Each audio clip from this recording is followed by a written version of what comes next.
শেখ হাসিনা তো পালিয়ে গেছেন, পদত্যাগ করলেন কখন, কাকে দিলেন পদত্যাগ পত্র? সেদিন দেশের প্রয়োজনে রাষ্ট্রপতি নিজের ঘাড়ে দায় নিয়ে এ দাবি করেছিলেন। সম্প্রতি কালের সংলাপে অংশ নিয়ে এসব কথা বলেছেন হাবিবুর রহমান হাবিব। তিনি বলছেন, সাংবাদিক মতিউর রহমান ওনার বক্তব্য যে রাষ্ট্রপতির সাক্ষাৎ করে পদত্যাগপত্র সম্বন্ধে জানতে চান, তখন এদিকে বিএনপির মনোনয়ন না পেয়ে পদত্যাগ করলেন রুমিন ফারহানা সহ 20 জন বিএনপি কর্মী। তারেক রহমানকে ফোন করে দিলেন কঠিন হুঁশিয়ারি। মনোনয়ন না পেয়ে তারেক রহমানকে ফোন করে হুমকি দিয়ে যা বললেন রুমিন ফারহানা। তাহলে আমার জীবনের এতগুলা দিন আমি যে নষ্ট করলাম, এখন তো মনে হয় আমি ভুল করছি এবং আমি আস্তে আস্তে নিষ্ক্রিয় হয়ে যাব এবং পুরো অ্যাক্টিভিটির ভিতরে আমি আর যাবো না। একতরফা নির্বাচনের বিষয়টি আরো ভালোভাবে তুলে ধরতে পারবে আওয়ামী লীগ। সহিংসতার মাধ্যমে দমনের কৌশল শেখ হাসিনার প্রাসঙ্গিকতাকে দেশে বিদেশে বাড়াতেও সাহায্য করবে। আবার আওয়ামী লীগকে মাঠে ছেড়ে দিতেও রাজি নয় সরকার সমর্থক গোষ্ঠী। সব মিলিয়ে তৈরি হয়েছে উভয় সংকট। আওয়ামী লীগ সরকার পতনের পর শৌর্য বীর্য, রাষ্ট্রীয় নিরাপত্তা থেকে শুরু করে সকল ধরনের সুযোগ সুবিধা মোটামুটি ভোগ করছেন আমাদের আওয়ামী লীগ সরকার কর্তৃক নিয়োগপ্রাপ্ত রাষ্ট্রপতি যিনি আছেন চুপ্পু ভাই। এখন এর মাঝখানে অনেকগুলা ঝড়ঝাপটা গেছে চুপ্পু ভাইয়ের উপর দিয়ে। বিভিন্ন সময় তিনি বিভিন্ন বক্তব্য দিয়েছিলেন। তো এই বক্তব্যগুলোর মধ্যে একটা বক্তব্য ছিল যে সাবেক প্রধানমন্ত্রী শেখ হাসিনা তিনি যখন বাংলাদেশ ছেড়ে গেছেন, তিনি কি আসলে পদত্যাগ করছিলেন নাকি করেন নাই, এটা নিয়ে রাষ্ট্রপতি একদিন একটা লারা দিছিল।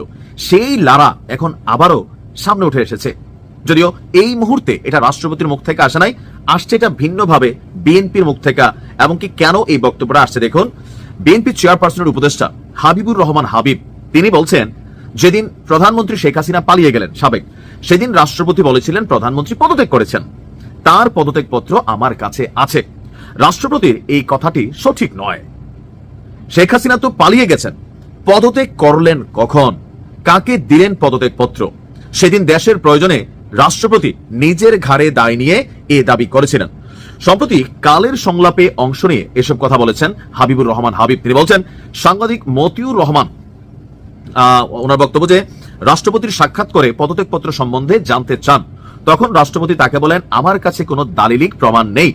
এটা জানার পর অনেকেই দাবি জানালো যে রাষ্ট্রপতিকে পদত্যাগ করতে হবে, আমরা তাকে এ পদ থেকে সরিয়ে ছাড়বো। তিনি বলেন, সেদিন আমিও আমার দল বলেছিলাম ঐকমত্যের ভিত্তিতে যেহেতু এই সরকার আছে, এই সরকার যেহেতু রাষ্ট্রপতির কাছে শপথ নিয়েছে, কাজেই এই রাষ্ট্রপতিকে সরাতে হলে সব দলের মতামতের ভিত্তিতেই হতে হবে।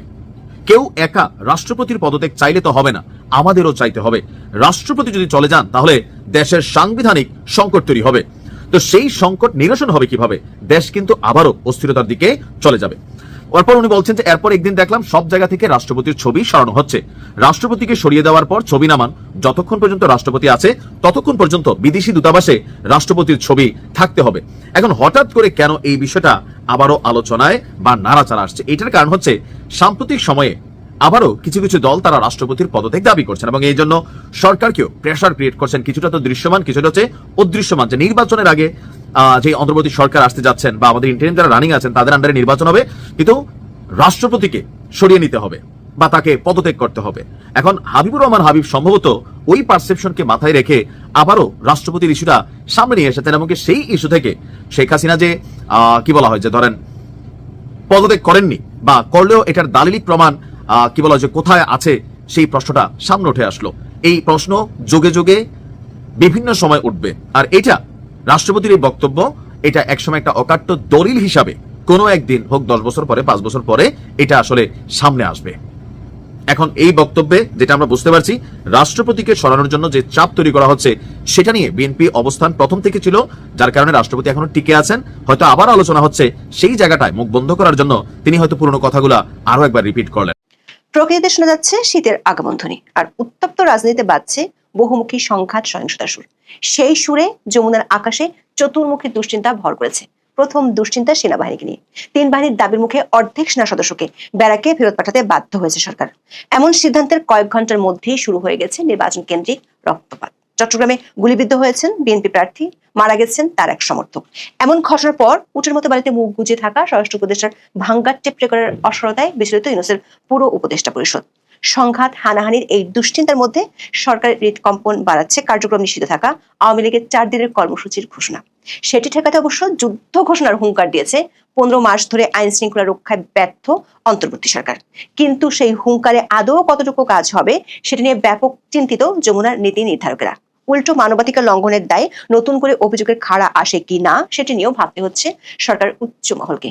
আওয়ামী লীগকে নিয়ে অধ্যাপক ইউনূসের কপালে চিন্তার বলিরেখা বাড়ার আরো একটি কারণ, দেশের পাশাপাশি আন্তর্জাতিক অঙ্গনে দলটির সক্রিয়তা বাড়ছে। প্রভাবশালী বিদেশি সংবাদ মাধ্যমে বের হচ্ছে শেখ হাসিনার সাক্ষাৎকার, বিভিন্ন আন্তর্জাতিক সংস্থায় চিঠি দিচ্ছে আওয়ামী লীগ, অংশগ্রহণমূলক নির্বাচনের বিষয়ে বাড়ছে বহুমুখী চাপ। শেখ হাসিনার দাবিকে ভারত সরকারও সক্রিয়ভাবে সমর্থন দিতে শুরু করেছে বলে বেরিয়েছে খবর। আইন শৃঙ্খলার ছেলেখেলা পরিস্থিতির মধ্যে আওয়ামী লীগের হাকডাক যখন একসাথে ছোবল মারতে চাচ্ছে, তখন অধ্যাপক ইউনূসের মিত্ররা যমুনা থেকে যোজন যোজন দূরে। সরকার প্রধান রাজনৈতিক মিত্ররাই ফেব্রুয়ারিতে ভোটের ব্যাপারে নিশ্চিত নাই। এমনকি জুলাই সনদ নিয়ে সমঝোতায় পৌঁছানোর সময়সীমা নিয়েও কারো কোনো তৎপরতা নেই। 3 রাজনৈতিক দলের মধ্যে সমঝোতার জন্য 5 উপদেষ্টার বিশেষ মিশনও ফেল করেছে। সব মিলিয়ে শীতের বাতাসের সঙ্গে বাংলাদেশে ধেয়ে আসছে রাজনীতির জটিল মেরুকরণ এবং সংঘাত সহিংসতার নতুন আশঙ্কা। চলুন যাওয়া যাক। শেখ হাসিনার বিরুদ্ধে হওয়া একটি মামলায় 13 নভেম্বর সাজা ঘোষণার দিন তারিখ জানাবে আন্তর্জাতিক অপরাধ আদালত। এই মামলা শুনানিতে সাবেক প্রধানমন্ত্রীর মৃত্যুদণ্ড দাবি করেছে প্রসিকিউশন টিম। আওয়ামী লীগের আশঙ্কা 13 নভেম্বরের পর যে কোনো দিন তাদের সভাপতির বিরুদ্ধে এমন রায় দিতে পারে ট্রাইব্যুনাল। আর তাই 10 নভেম্বর থেকে রাস্তায় নামার কর্মসূচি ঘোষণা করেছে। কার্যক্রম স্থগিত থাকা দলটি 12 তারিখ পর্যন্ত 3 দিন জেলা উপজেলায় বিক্ষোভ সমাবেশ করতে চায় আওয়ামী লীগ।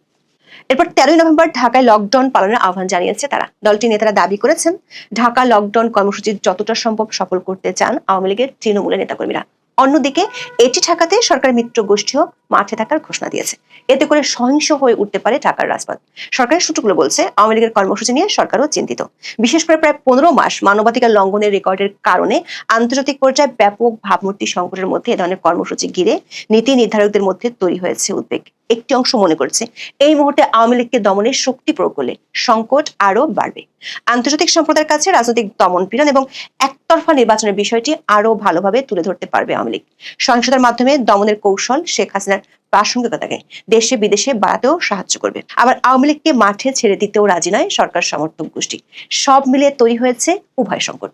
স্বরাষ্ট্র উপদেষ্টা জাহাঙ্গীর আলম 5 নভেম্বর জানান, আওয়ামী লীগের কর্মসূচি প্রতিহত করতে সব প্রস্তুতি নেওয়া হয়েছে। একই কথা বলেছেন অধ্যাপক ইউনূসের প্রেস সচিব শফিকুল আলম। তবে মাঠের বাস্তবতা একেবারেই ভিন্ন। আওয়ামী লীগের কর্মসূচি ঠেকানোর আগে খবর হলো অর্ধেক সেনা সদস্যকে ব্যারাকে ফেরানোর সিদ্ধান্ত নিতে হয়েছে সরকারকে। দর্শক, গত 1 নভেম্বর অধ্যাপক ইউনূসের সাথে বৈঠক করেছিলেন 3 বাহিনীর প্রধান। সেদিনের ভিডিওতে আমরা জানিয়েছিলাম, সেনাবাহিনীর পক্ষ থেকে সরকারকে জানিয়ে দেওয়া হয়েছে তারা ব্যারাকে ফিরে যেতে চায়, কারণ সীমান্তে নিরাপত্তা ও প্রশিক্ষণের ঘাটতি দেখা দিয়েছে। বিশেষ করে পার্বত্য চট্টগ্রাম সীমান্তে নিরাপত্তা নিয়ে চিন্তিত 3 বাহিনী। 5 নভেম্বর দৈনিক প্রথম আলোর খবরে বলা হয়েছে, আইন শৃঙ্খলা পরিস্থিতি নিয়ন্ত্রণে দায়িত্বে থাকা বাংলাদেশ সেনাবাহিনীর 50% সদস্যকে মাঠ থেকে সরিয়ে নেওয়া হচ্ছে। মঙ্গলবার সচিবালয়ে স্বরাষ্ট্র মন্ত্রণালয়ের সভাকক্ষে আইন শৃঙ্খলা সংক্রান্ত কোর কমিটির সভায় এই সিদ্ধান্ত হয়। কোর কমিটির সভায় বলা হয়, সেনা সদস্যদের বিশ্রাম ও নির্বাচনকালীন প্রশিক্ষণের জন্য অর্ধেক সদস্যকে আপাতত সরিয়ে নেওয়া হবে। 5 নভেম্বর থেকে এই সিদ্ধান্ত কার্যকর করা হচ্ছে। এর পাশাপাশি পুলিশ হত্যার বিচার বন্ধ করা এবং গত বছর আগস্টের পরেও সরকার সমর্থকদের একের পর এক হামলা এবং হেনস্থার ঘটনায় পুলিশের বিভিন্ন পর্যায়ে রয়েছে অসন্তোষ। ফলে স্বরাষ্ট্রমন্ত্রী হুঙ্কার দিলেও মাঠের কতটা প্রভাব পড়বে তা নিয়ে উদ্বেগ রয়েছে সরকারের। কারণ 5 নভেম্বর গাজীপুরে এক অনুষ্ঠানে দেশের ইতিহাসের নজিরবিহীন ভালো নির্বাচন হতে যাচ্ছে বলে ভাঙা রেকর্ড বাজিয়েছিলেন স্বরাষ্ট্র উপদেষ্টা জাহাঙ্গীর আলম চৌধুরী। বলেন, প্রশাসনকে বলা হয়েছে নির্বাচন যেন ফ্রি, ফেয়ার, ক্রেডিবল ও উৎসব মুখর হয়। নির্বাচনে কোনো ধরনের হুমকি নেই। এর মাত্র কয়েক ঘন্টার ব্যবধানে নির্বাচনী সংঘাত ঠেকাতে সরকারের সক্ষমতা কতটুকু তার প্রমাণ পাওয়া গেছে চট্টগ্রামের বায়েজিদে 5 নভেম্বর জনসংযোগের সময় গুলিবিদ্ধ হন চট্টগ্রাম 8 আসনের বিএনপি প্রার্থী এরশাদুল্লাহ। এ সময় সরার বাবলা ও শান্ত নামে আরো 2 জন গুলিবিদ্ধ হন। পুলিশ জানায়, স্থানীয় একটি মসজিদে মাগরিবের নামাজ পড়ে বের হয়ে জনসংযোগ করার সময় সরার বাবলাকে লক্ষ্য করে গুলি করা হয়। এ সময় পাশে থাকা এরশাদুল্লাহ ও শান্ত গুলিবিদ্ধ হন। হাসপাতালে নেওয়ার পর বাবলা মারা যান। দর্শক, স্বরাষ্ট্র উপদেষ্টা যে বালিতে মুখ গুজে দিবার স্বপ্ন দেখছেন তা প্রমাণ হতে কয়েক ঘন্টাও লাগেনি। চট্টগ্রামে বিএনপি প্রার্থীর গুলিবিদ্ধ হওয়ার ঘটনা থেকেই সামনে প্রলয়ের ইঙ্গিত স্পষ্ট হতে শুরু করেছে। প্রশ্ন হলো, সেই প্রলয় মোকাবিলা করার আদৌ কি সক্ষমতা আছে সরকারের, অথবা মোকাবিলা করার ইচ্ছাও কি দেখা যাচ্ছে? দর্শক, সংকট যত ঘনীভূত হচ্ছে তত হাল ছেড়ে দেওয়ার আলামত পরিষ্কার হচ্ছে। মাঠ পর্যায়ে দায়িত্ব পালন করা সেনা সদস্যদের সংখ্যা অর্ধেকে নামানোর আকস্মিক সিদ্ধান্ত নিতে বাধ্য হয়েছে সরকার। সেনা সদরে 5 নভেম্বর সংবাদ সম্মেলনে সরকারি নির্দেশনা পাওয়ার বিষয়টি নিশ্চিত করেন মিলিটারি অপারেশন ডিরেক্টরেট পরিচালক ব্রিগেডিয়ার জেনারেল দেওয়ান মোহাম্মদ মঞ্জুর হোসেন। জানান, সার্বিক আইন শৃঙ্খলা পরিস্থিতি বিবেচনা করে এ বিষয়ে পদক্ষেপ নেওয়া হবে। প্রশ্ন হলো, চারদিকে যখন পরিস্থিতি আরো উত্তপ্ত হচ্ছে তখন এমন সিদ্ধান্ত কেন নিল সরকার? কয়েকটি সূত্র থেকে আমরা নিশ্চিত হয়েছি সরকারের হাতে এখন তেমন কোনো অপশনও নেই। ক্ষমতা দীর্ঘায়িত করার লক্ষ্য পূরণ করতে গিয়ে সামরিক বাহিনীকেও নানামুখী সংকটে ফেলা হয়েছে। মাসের পর মাস মাঠে মোতায়েন রেখে দুর্বল করা হচ্ছে যুদ্ধ সক্ষমতা। একের পর এক বাতিল করা হয়েছে গুরুত্বপূর্ণ প্রশিক্ষণ কার্যক্রম। সেই সঙ্গে বিভিন্ন ঘটনায় জড়িয়ে ফেলে বাহিনীর ভাবমূর্তি এবং গ্রহণযোগ্যতার সংকট তৈরি করা হয়েছে।